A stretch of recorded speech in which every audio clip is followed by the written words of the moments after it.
Assalamualaikum warahmatullahi wabarakatuh. Di sini kami ingin mempresentasikan tentang turunan fungsi trigonometri dalam kehidupan sehari-hari. Yang pertama adalah pengertian. Turunan adalah pengukuran terhadap bagaimana fungsi berubah seiring perubahan nilai input. Atau secara umum, turunan menunjukkan bagaimana suatu besaran berubah akibat perubahan besaran lainnya.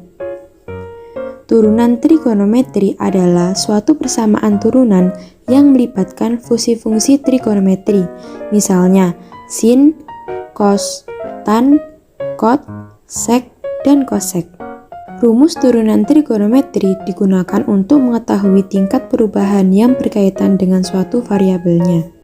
Rumus fungsi turunan trigonometri. Yang pertama, turunan sin X adalah cos X. Yang kedua, turunan cos X adalah min sin X. Yang ketiga, turunan sin AX adalah A cos AX.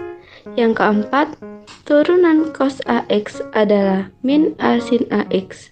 Yang kelima, turunan tangen X adalah secant kuadrat X. Yang keenam, turunan kotangen X adalah min kosekant kuadrat X. Yang ketujuh, turunan secant X adalah secant X dikali tangen X. Dan yang ke-8, turunan kosekant X adalah min kosekant X dikali kotangen X. Sebuah gelombang transversal merambat dengan fungsi Y sama dengan 2 sin dalam kurung 5 pi T dikurangi pi X. Sebuah penelitian dilakukan pada jarak 4 meter dari pusat gelombang. Berapakah kecepatan dan percepatan partikel gelombang itu pada saat detik kedua? Pembahasan dari contoh soal 1.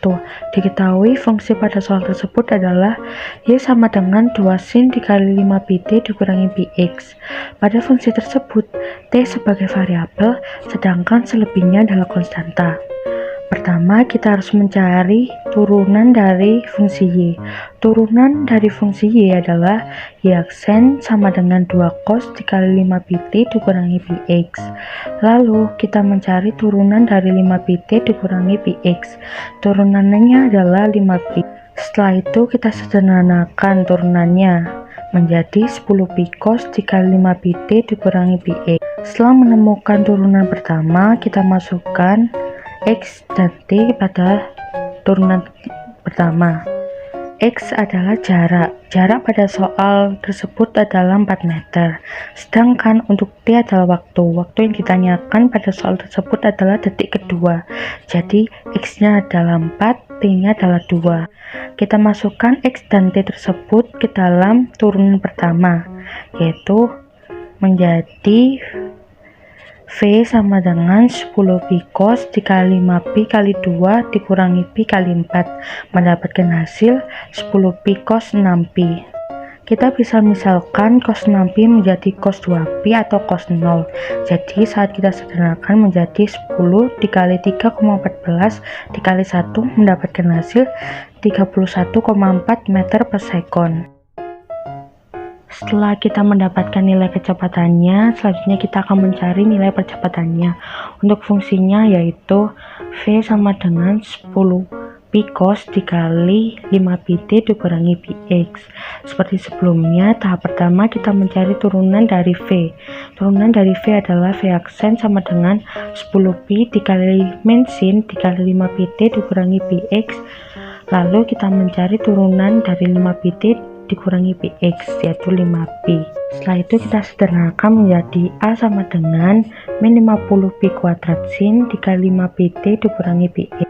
Setelah menemukan turunan kedua, kita masukkan X dan T seperti sebelumnya, menjadi A sama dengan min 50 pi kuadrat sin dikali 5 pi kali 2 dikurangi pi kali 4, mendapatkan hasil min 50 pi kuadrat sin 6 pi. Nah, sin 6 pi ini bisa kita misalkan menjadi sin 2 pi atau sin 0. Jadi saat kita sederhanakan menjadi A sama dengan 10 kali 3,14 kuadrat dikali 0, mendapatkan hasil 0 meter per second kuadrat.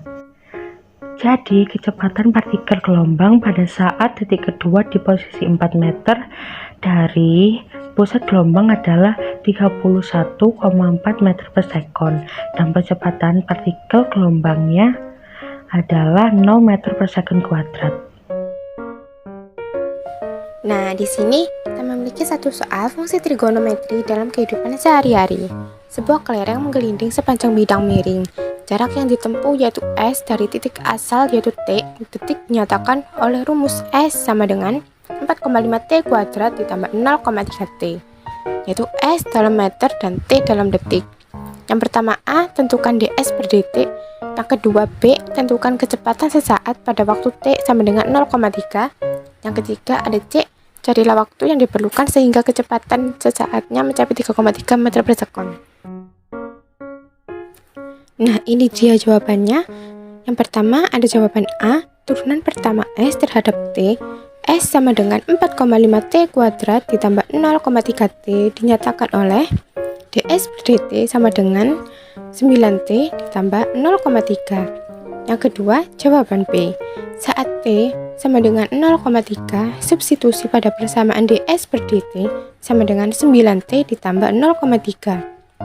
Sama dengan 9 buka kurung 0,3 tutup kurung ditambah 0,3 sama dengan 2,7 ditambah 0,3. Maka hasilnya 3. Yang ketiga, jawaban C. Diketahui ds per dt sama dengan 3,3. Dengan demikian ditulis 3,3 sama dengan 9T ditambah 0,3. Terus lagi 3,3 dikurangi 0,3 sama dengan 9T. 3 sama dengan 9T. Nah, T sama dengan 0,3. Sebuah batu dilemparkan ke atas jika tinggi H meter. Setelah T detik dirumuskan dengan H atau T sama dengan 120T dikurangi 5T kuadrat.